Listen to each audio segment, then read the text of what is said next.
Hello everybody, we are here at the Amsterdamse Bos in a nice forest, and standing next to me is this lovely woman called Judith Moore, and you'll probably get to know some more about her during this interview. And we have some spontaneous question during this interview, and we'll see what comes up. So the first question, Judith, is there anything you would like to add to a general introduction? The joy that I feel coming here to work with you and Rinska and the family overwhelms me, because whenever we're together, I feel creative energies, and I feel a connection to, as if we had already given this gift, and all we have to do now is just to be here and be in the flow, and that's what it's really about. Being in the flow. We're flowing, we're standing beside a river, so let's not flow too much to that side because we will get wet. We just chose this situation spontaneously.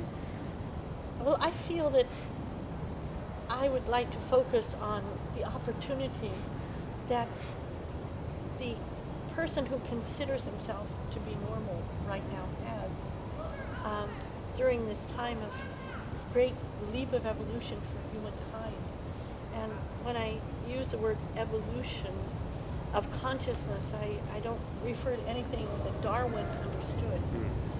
I speak of the compelling forward of the consciousness of humanity to relate in a different way to the cosmos and to our environment as forces of co-creation of a world, instead of victims of the world. And I feel that when people can think about this, really think about the changes that have happened in the last 5 decades, from when, their parents were children or they were children, it's evident that something massive is happening on this planet. People tend to focus on what's wrong with the world.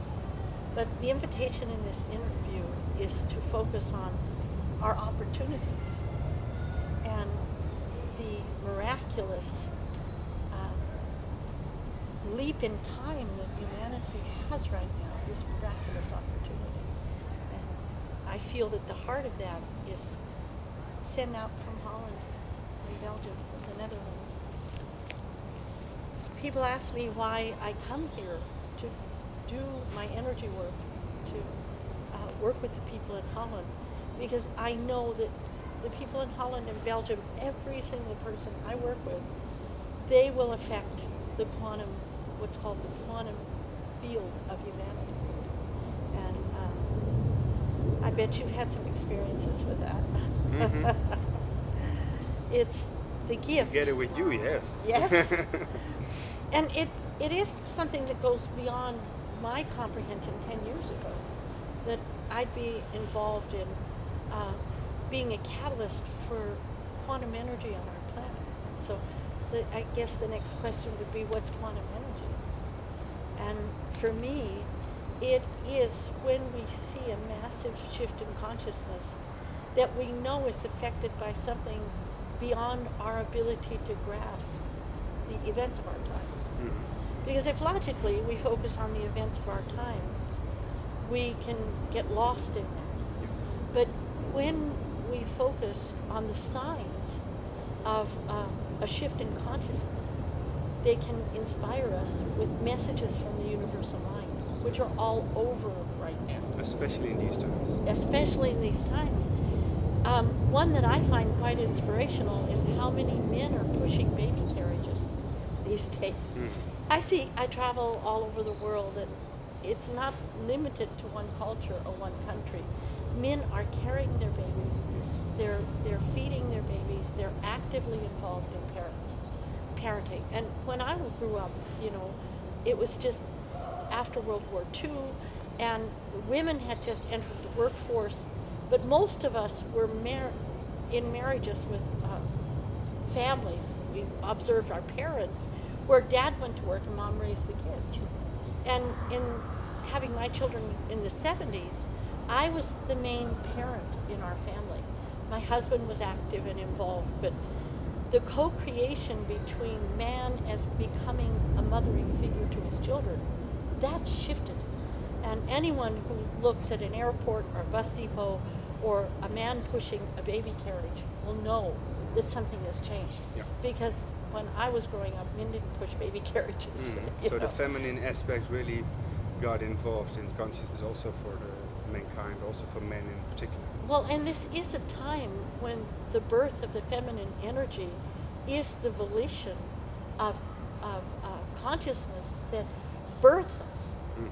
So we've been through an age when the domination by patriarchal energies, and I don't mean by men, I mean No, by no. patriarchal energies, Yep. have dictated reality on our planet.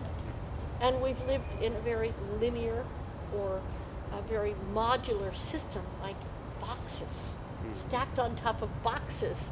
And we didn't dare think outside of what our teachers and our parents dictated for us. Step outside the box. And then the revolution of consciousness came in the 60s.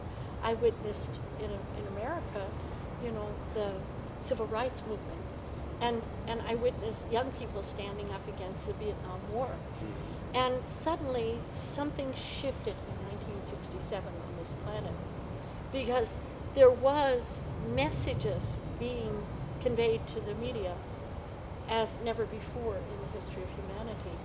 And it spoke of the brotherhood of man, and that was the initial wave of consciousness that really is cosmic force that has affected our planet. And if we think that it's just humans doing things or being a certain way, and we take on the responsibility for what our ancestors did, we're missing the mark. Because the fact is, we're being affected by cosmic forces. And then on August 17th of 1987, we experienced what's called the harmonic convergence. And as I've spoken in many lectures and workshops, my uncle Tony Shearer had discovered the date of the harmonic convergence while studying the Mayan prophecies and the Mayan calendars in Oaxaca, Mexico in the 60s. And when he first came to speak to me, that he said the right and the left hemisphere of the brain would open for humanity.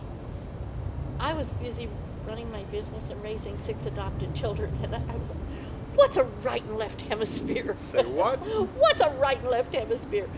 But he saw something, and he saw it through a mystical doorway in galactic Mayan consciousness, and he saw a key. A key was turned in 1987, and now throughout the world you hear people speak, and not in what you would think of being enlightened circles, but in common places. Oh, your right brain, that means you're more creative, huh? Oh, don't be so left brain, get into your heart. And these are words that are being said in the workplace. Yeah. Things that could not have been said 10 years ago, especially to the general audience, or from the general audience, let's put it this way, that from the mankind in general, are now commonplace, becoming commonplace. And is that because of the help of the cosmos as well? Are things fastening it is a up, cosmic speeding up? force. Yeah. And it is the birthing of the feminine consciousness of the cosmic mother. And, the church, when they named Mother Mary, the Queen of Heaven, the Mother of God, when I heard that in Cathology, I was like, Mother of God? What do they mean? But what if there was a cosmic force that actually birthed what we call creator? And what if that cosmic force is birthing now? And if you think in other terms besides religious terms, if she, the Mother of God, birthed a force of creation, that is a power that's intimately and deeply a power of the God force. And if this began a cycle 2,000 years ago, then truly the birth and that time of illumination and resurrection of human consciousness